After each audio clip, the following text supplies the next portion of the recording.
e está levando isso também para debater com os nossos pares nas unidades de saúde e nos municípios.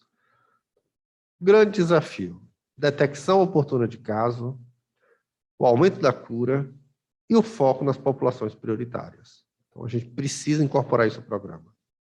Às vezes, quando a gente conversa com um colega, tem tuberculose no meu município, na sua unidade de saúde, na sua equipe de saúde? Não, tive um caso no ano passado. Quando tem um caso, eu ligo para a coordenação e faço a notificação e pego o medicamento. Tudo tranquilo. O programa lá funciona tudo bem. Isso é funcionar bem? Isso, na realidade, é o mínimo. O que a gente precisa saber é: temos estratégias de diagnóstico dos casos de TB no território? O que é que essa unidade está fazendo ali para diagnosticar mais casos? Ela pensa em tuberculose sempre? Ou ela recebe casos já com o diagnóstico montado, não é? Só para prescrever? Quando acontece um óbito que foi da área de tuberculose, ela investiga, ela vê se tem outras pessoas?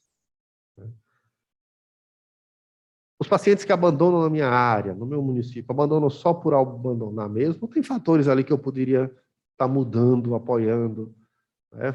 Fazendo o nosso tratamento diretamente observado, né? A participação do agente comunitário de forma mais integrada a esse cuidado com o paciente com TB. E, além disso, entender que a gente tem populações prioritárias no território.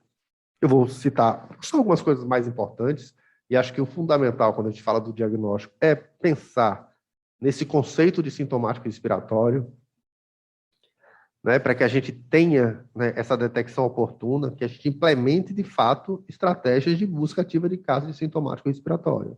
A gente fala disso há mais de 2 décadas. Pessoa com tosse há mais de 3 semanas deve colher exame de escarro. Mas quando a gente vai conversar com as pessoas, com os profissionais, a maioria espera ter febre, ter emagrecimento, ter sintomas de tuberculose. A pessoa que tem sintomas de tuberculose, ela tem que fazer baciloscopia, tem que fazer radiografia de tórax? Tem. Porque você está procurando o diagnóstico já naquela pessoa. Só que quando a gente fala de uma busca ativa, a gente tem que procurar o sintomático respiratório. A pessoa que talvez não esteja ainda num quadro todo florido de tuberculose. Um grande ponto é a ampliação do uso do teste rápido molecular. O Brasil ele começou a utilizar o teste rápido molecular, né? Um teste a maioria já conhece aqui no estado. Ele não é um teste rápido como a gente que a gente conhece os outros, né? Os testes de antígeno, da Covid, os testes de HIV, sífilis, hepatites, né? Não é. Né? Ele é um teste que precisa da coleta e ele precisa ser processado, né? Em um aparelho. E com esse processamento, um processamento que, né, ele não é tão rápido assim, duram 77 minutos ali de processamento, e ele é muito útil para o diagnóstico dos casos de tuberculose. Durante a pandemia, pela questão da segurança na execução da baciloscopia, o estado de Sergipe possui em 2 municípios que carregam a concentração de casos, né, Aracaju e São Cristóvão, né, tem 2 máquinas que foram distribuídas pelo Ministério da Saúde, mas no momento da pandemia, essas máquinas elas vieram para o laboratório central, né, numa pactuação com os municípios, de forma transitória ainda, e os municípios, né, e houve uma recomendação do programa que enviasse as amostras. Com isso a gente conseguiu, né, não ter uma queda significativa no número de casos, então a gente manteve um diagnóstico de tuberculose durante o período, e um diagnóstico de qualidade, né, porque a baciloscopia, apesar de ser um excelente exame, ela depende muito do observador e da qualidade. Da qualidade da amostra, todos dependem, mas na baciloscopia você tem uma preparação também que pode diminuir a sua qualidade. E busca ativa de contatos. Então, o contato de tuberculose é uma população prioritária para a gente buscar também novos casos de tuberculose sintomática respiratória. Então, classicamente, a gente fala da tosse 3 semanas. Isso, nos últimos protocolos do Ministério, tem mudado um pouquinho, né? A gente já discutiu também isso aqui no Estado em algumas capacitações, em algumas webs, em algumas presenciais, falando que esse conceito é um conceito amplo e é principalmente pensando naquela população geral que não está na unidade de saúde, mas que é de uma área descrita, e que o agente comunitário, em toda visita, ou outro profissional de saúde que vai à casa, ou que encontra pessoas na rua ou em eventos, né, em buscas na comunidade, identifica que tem pessoa que está com mais de 3 semanas de tosse. Então, deve-se fazer a baciloscopia ou o teste rápido molecular, né, o que está disponível aqui no estado agora, nesse momento, é o teste rápido molecular, principalmente. Não são pessoas que devem ser submetidas a raio-x, né, pelo nosso protocolo nacional, mas temos um outro público agora, que são aquelas pessoas que vieram à unidade de saúde, a um hospital, e estão com tosse há mais de 2 semanas. Ah, mas teve Covid, está tossindo. Mas se isso está persistindo mais de 2 semanas, a gente tem que procurar se não tem tuberculose também. As doenças, né, co-infectam as pessoas. Ah, não, vou esperar mais. Não, tem 2 semanas persistindo a tosse, né? Já tratou da Covid, já teve a melhora da Covid, mas continua tendo uma tosse, que procura um serviço de saúde por causa disso, né? Ou no serviço de saúde você identifica que ela está com aquela tosse, você deve antecipar, né? E pedir logo baciloscopia ou teste rápido molecular. Radiografia, você vai depender do que tem ali, se tem mais outras coisas que você quer ver, né? No protocolo nacional ainda não coloca a radiografia como um padrão para todos os casos, por custo, por exposição das pessoas, por vários critérios. Há protocolos internacionais onde já se recomenda que se faça uma triagem mais ampla com raio-x e baciloscopia junto. E nos contatos, né, se eu tenho um contato que está tendo tosse, eu tenho que procurar a tuberculose ali, tenho que radiografar o contato, né, tenho que tentar afastar a tuberculose ali. E é claro, e aí depois eu vou examinar o contato, se ele for negativo para tuberculose, vou investigar se ele não tem infecção latente. As pessoas que vivem com HIV, né, qualquer duração de tosse, onde esteja em alguma investigação de febre, de emagrecimento, né, sempre que estiver visitando o serviço de saúde, deve ser buscado a tuberculose, deve ser procurado sintomas, né, porque a gente vê que é uma população que tem um risco aumentado de adoecimento, e não só de adoecimento, de morte também, né, como a gente viu nos dados anteriores. A PPL, que é a população privada de liberdade, qualquer tosse deve ser considerado como um sintomático respiratório. É importante, né, que as unidades prisionais se organizem no seu território para ter esse diagnóstico logo na entrada do sujeito no sistema prisional. Então, a melhor forma de você diminuir tuberculose no presídio é ter uma boa porta de entrada, onde você já colha o exame, porque a gente sabe que o risco dentro do sistema prisional de transmissão é muito grande. Mas a população que entra no sistema prisional brasileiro já é uma população de alto risco para tuberculose, né? É o homem jovem, né? Muitas vezes desempregado, às vezes com uso de droga, etilismo, então já tem outros fatores ali, vem de comunidades, de áreas de alta transmissão. Então, a gente já tem alguns estudos que mostram que já tem uma positividade alta na porta de entrada, né? E se essa pessoa não é detectada cedo, ela passa a ser um transmissor naquele ambiente ali.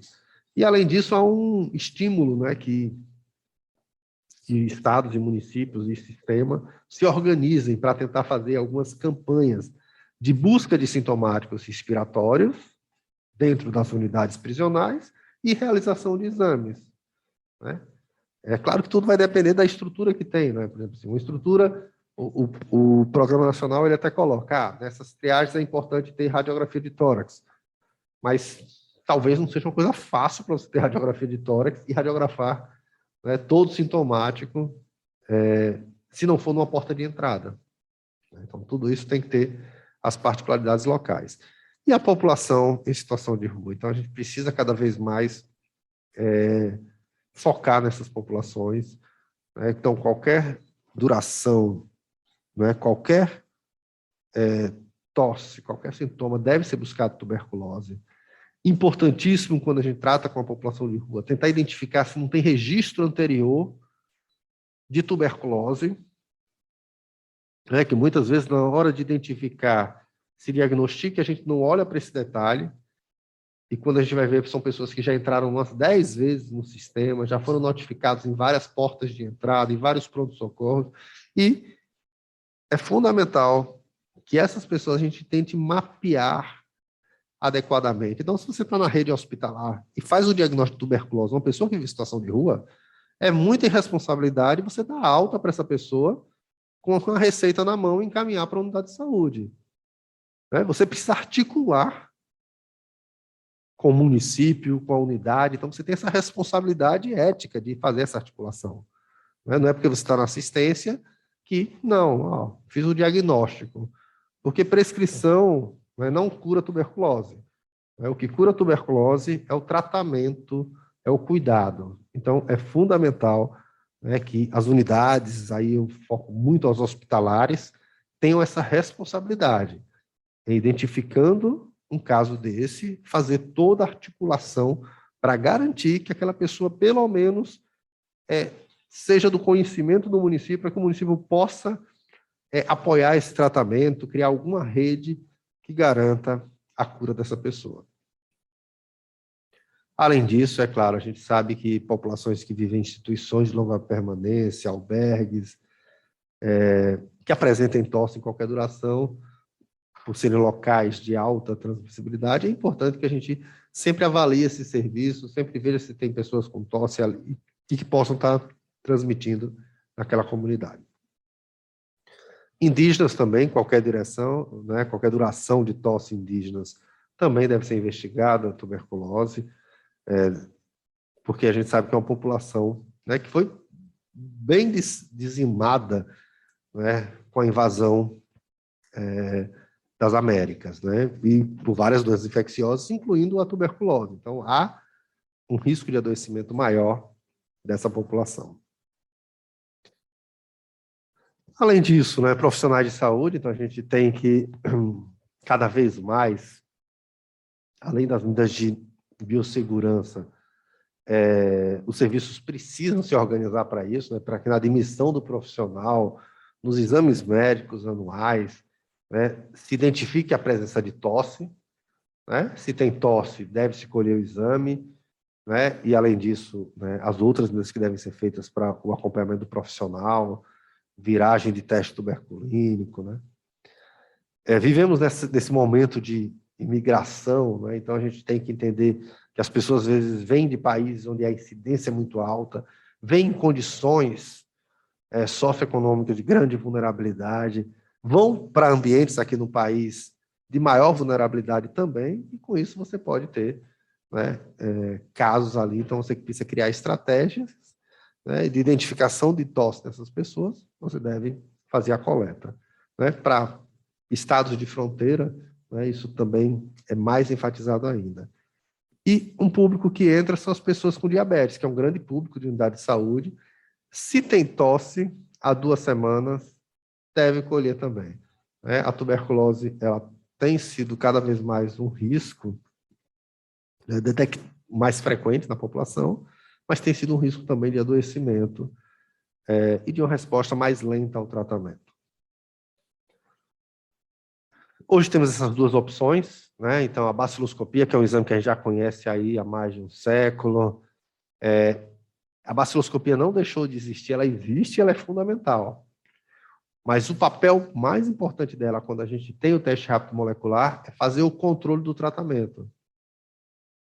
O teste rápido molecular ele é ótimo para diagnosticar casos novos, Ele é ótimo para ser utilizado quando a gente suspeita também de resistência à rifampicina. Então, se eu estou com retratamento, ou alguém não está evoluindo bem, com baciloscopia positiva, eu devo fazer um teste rápido para ver se aquilo não é resistente à rifampicina, e devo colher cultura também.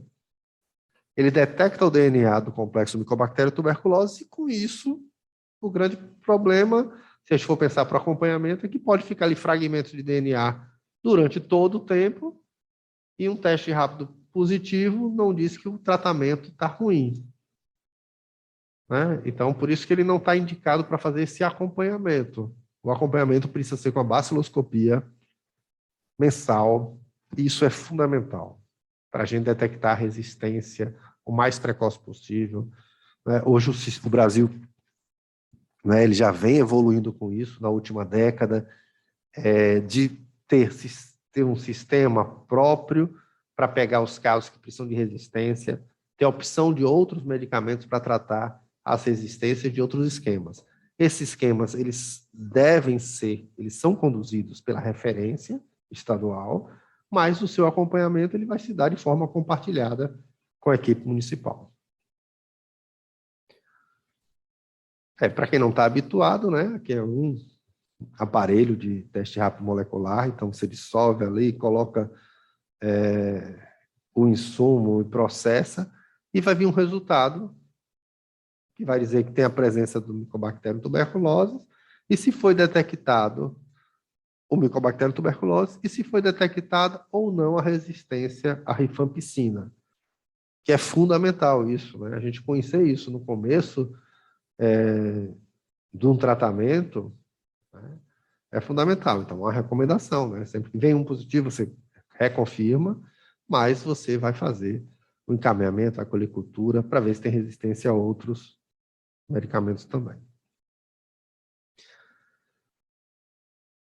Para aumentar a cura dos casos, que é o outro desafio, é toda aquele conversa que a gente teve inicialmente, né? É necessário que a gente tenha um cuidado centrado na pessoa e que a gente incorpore cada vez mais o tratamento diretamente observado.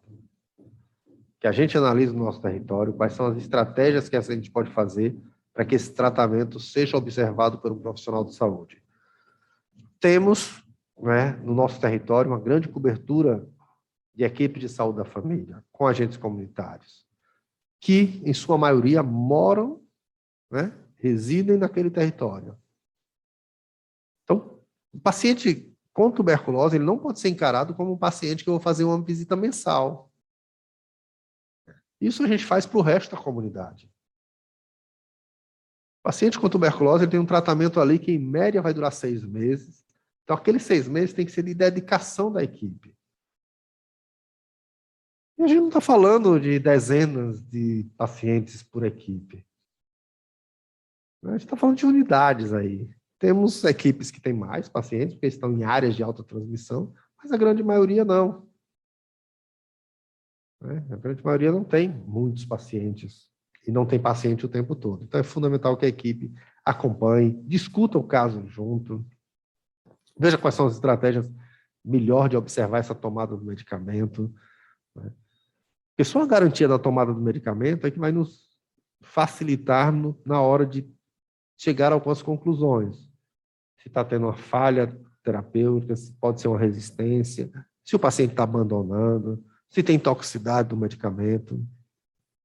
E um outro ponto fundamental é fazer a busca dos casos, dos contatos, né, de TB e ampliar também o tratamento da infecção latente pelo Mycobacterium tuberculose, a ILTB.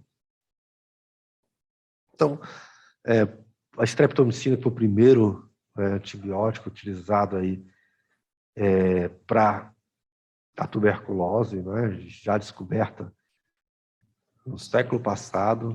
Então, a partir daí ela começa a ser uma doença tratável de forma bacteriológica, né, microbiológica, mas, né, essa frase eu acho que ela é importante, né, que a gente compreenda isso e que a gente trabalhe com isso, né, que a cura da tuberculose ela depende muito mais do que o paciente tem em sua mente do que tem no seu pulmão.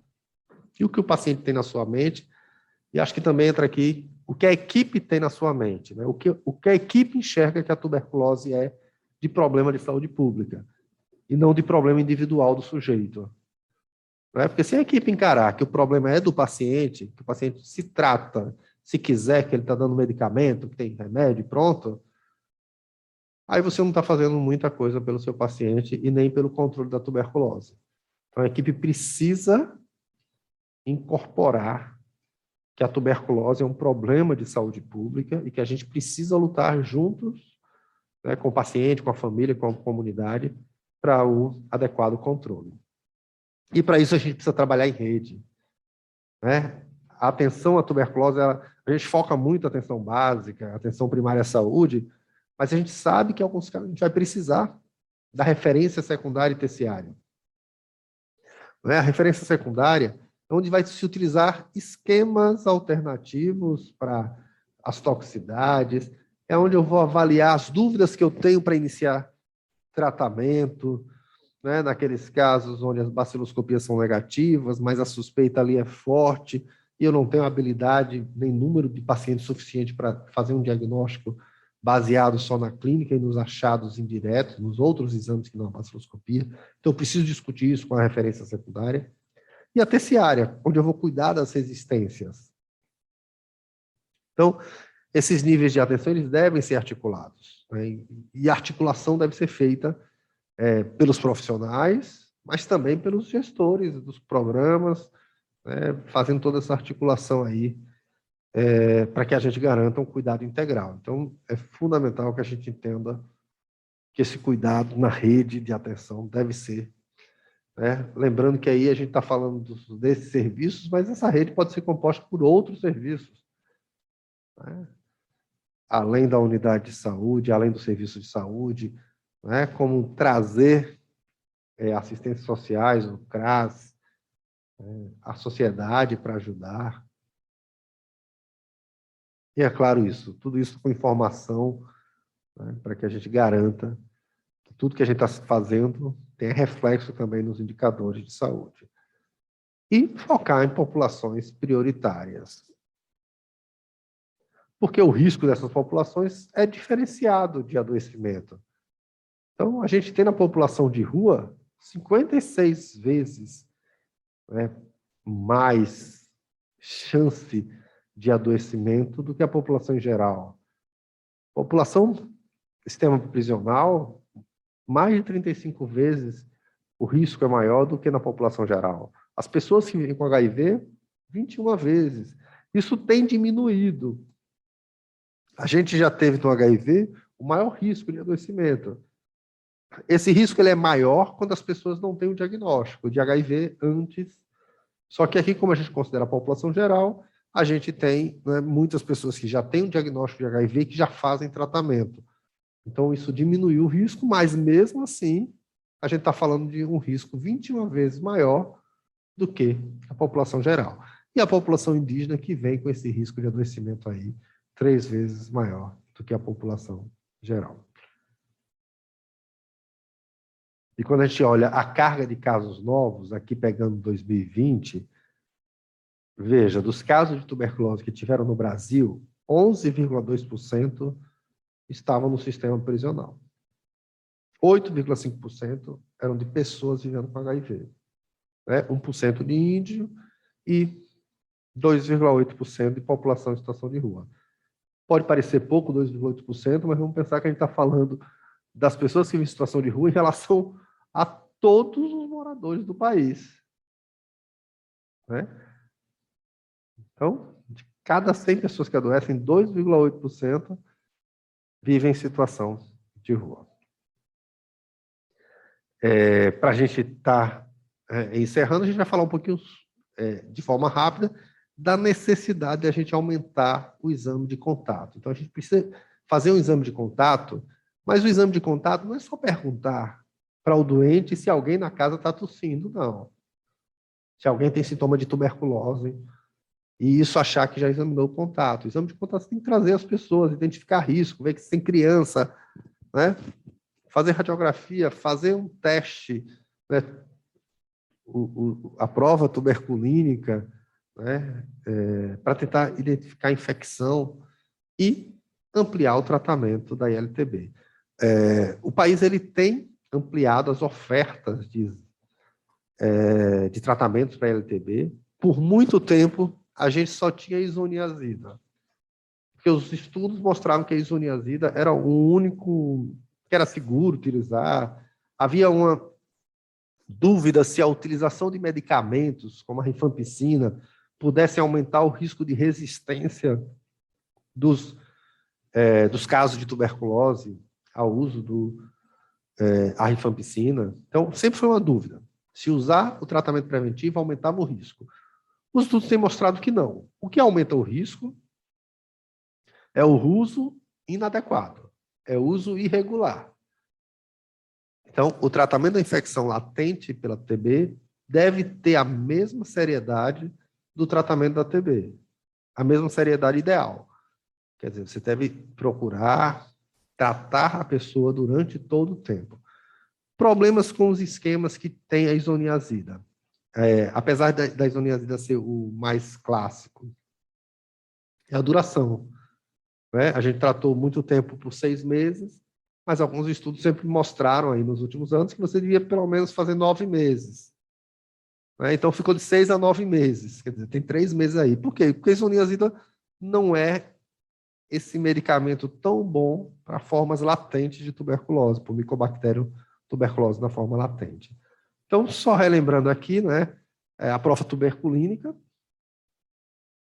que é utilizado também no Brasil há muito tempo, né, mundialmente, é muito validado para a infecção. Grande problema é que depende de todo um sistema de aplicação e leitura, né? Essa leitura precisa ser no serviço de saúde pela pessoa que está habilitada para fazer essa leitura.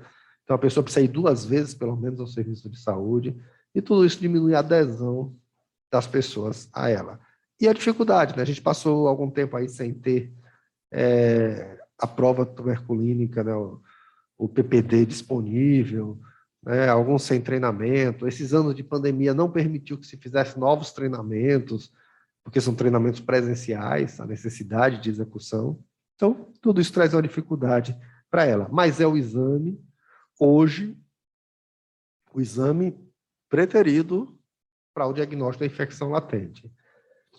Apesar disso, né, há pelo menos 5 anos aí, se discute muito a introdução do IGRA, que é o Interferon Gamma Release Assay. Por quê? Porque o IGRA é um teste imunológico. Né? Então, ele é uma coleta de sangue, né, onde vai se detectar a presença de interferon gama produzido pelas células que vão estar lutando uma resposta ao Mycobacterium tuberculose. Então, se a pessoa não tem a doença e tem um IGRA positivo, indica que ele tem o contato ali com o Mycobacterium tuberculose. Então, ele está infectado. O problema do IGRA hoje no Brasil é que os kits que estão disponíveis, eles exigem toda uma estrutura laboratorial, tanto de coleta como de transporte. Então, o Programa Nacional está implantando, mas ele está implantando lentamente. Então, nesse momento, está considerando para algumas populações, né, para crianças, para pessoas vivendo com HIV, para transplantados. Então, centrou para poucos e distribuiu poucos kits para os municípios. Né? Sergipe, acho que recebeu 22 kits para uma primeira testagem aí. E são kits que precisam ser processados ao mesmo tempo, por enquanto, vão para o LACEN. Então, tem todo um fluxo aí que está se discutindo no programa estadual, junto com o LACEN, e que vai entrar nessa discussão também com os municípios, como a gente vai alinhar esse fluxo. Mas é importante saber que tem ele, e que ele vem para alguma coisa aí, talvez nos próximos anos seja algo que vai estar mais disponível e que vai ser mais fácil de se utilizar.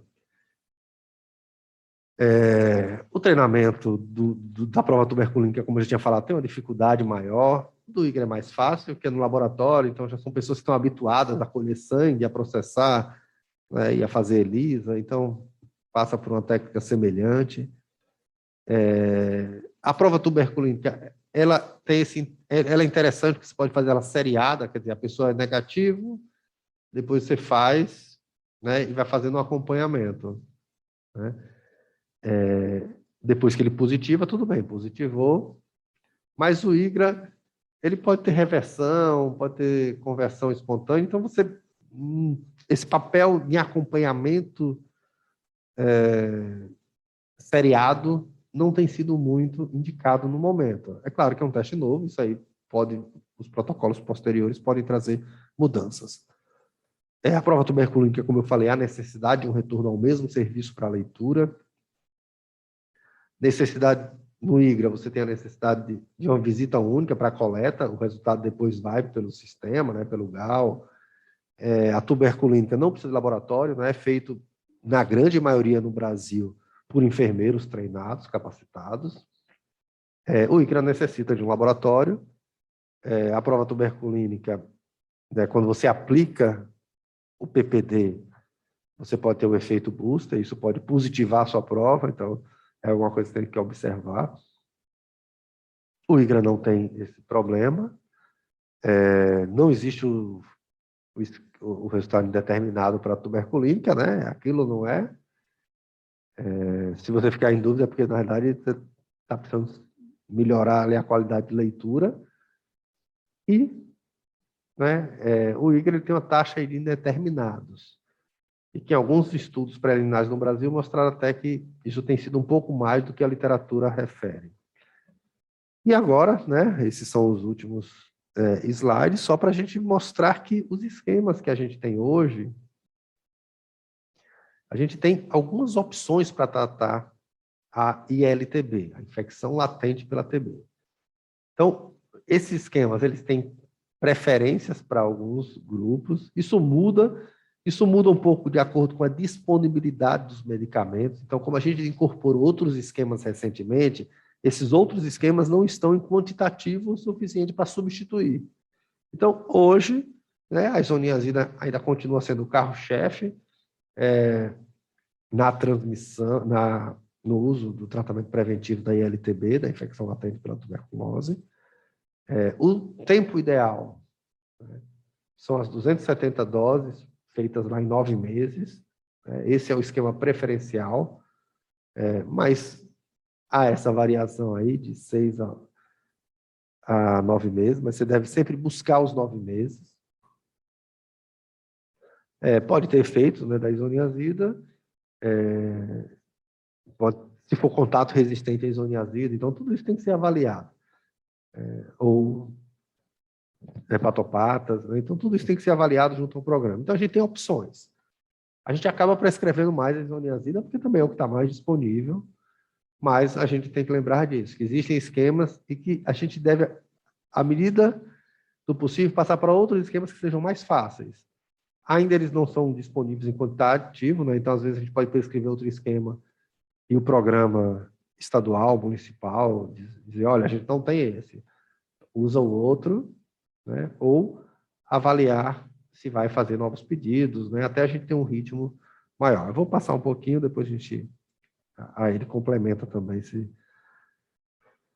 O outro esquema com a rifampicina, né? A grande vantagem dos esquemas com rifampicina é que você tem um encurtamento aí para 4 meses. Então, se coloca preferencialmente, né, para as pessoas com mais de 50 anos, né, pessoas que têm hepatopatias, contatos que sejam monorresistentes à isoniazida, ou que têm intolerância à isoniazida, né. Não está indicado, né, é contraindicado em pacientes vivendo com HIV que usam inibidores da protease. Né, isso, né, por enquanto ainda está isso no protocolo, né, talvez isso sofra algumas alterações também, posteriormente. E o esquema novo, né, considerado novo, já está aí disponível no último ano, mas que tem uma grande vantagem, que é o número de doses, e utiliza uma droga, né, a rifampicina, que a gente não estava, uma rifampicina também, né, da categoria, associado à isoniazida. Então, a gente utiliza 3 meses, só que tem um diferencial. Né? São 12 doses semanais.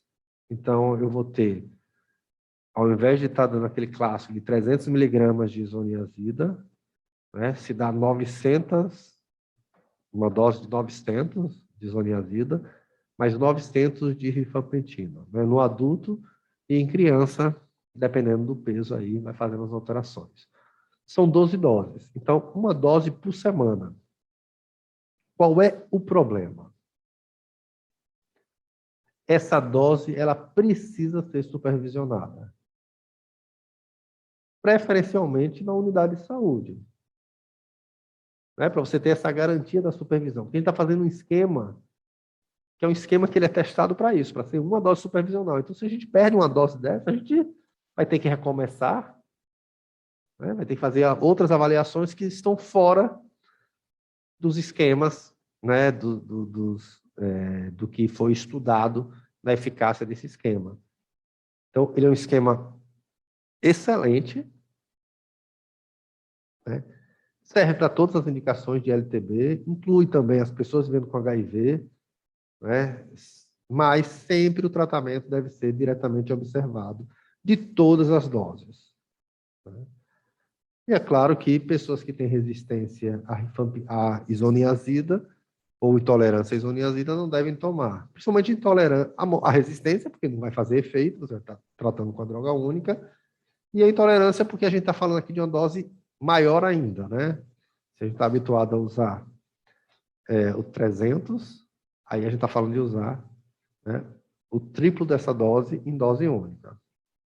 Então, é fundamental, essencial, que seja registrada a tomada de cada dose no prontuário. Então, esse é o esquema que eu acho que é o melhor esquema. A gente utiliza pouquíssimo ainda no estado, né? Os estados receberam um quantitativo pequeno para começar a utilizar. A partir da utilização disso, da demanda que vai surgindo, né, a gente vai fazendo a distribuição. Porque nesse momento, né, que a gente começou a receber esse esquema, o que é preconizado? É que a gente, quando começa o tratamento com um desse, que a gente já assegure que o paciente tem as 12 doses dele. Né? Para não começar o esquema, a gente começar várias pessoas, né, e faltar dose para alguém. Então, cada paciente, ao ser iniciado, a gente tem que ter a garantia que tem as 12 doses.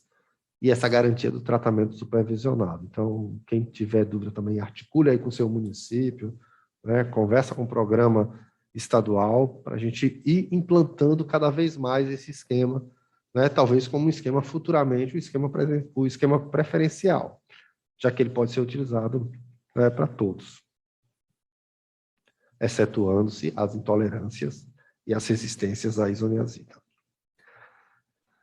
Pronto, pessoal, então a gente precisa investir no fim da tuberculose. Então, precisa ser um investimento coletivo, investimento financeiro, né, mas também um investimento do nosso tempo, da nossa capacitação. Então, a gente, mesmo sabendo, né, que às vezes nem todos estão envolvidos com isso, né, a gente gasta o nosso tempo, investe o nosso tempo, né, no controle, na disseminação dessas informações, né, em trazer os colegas, os parceiros ali na equipe de saúde.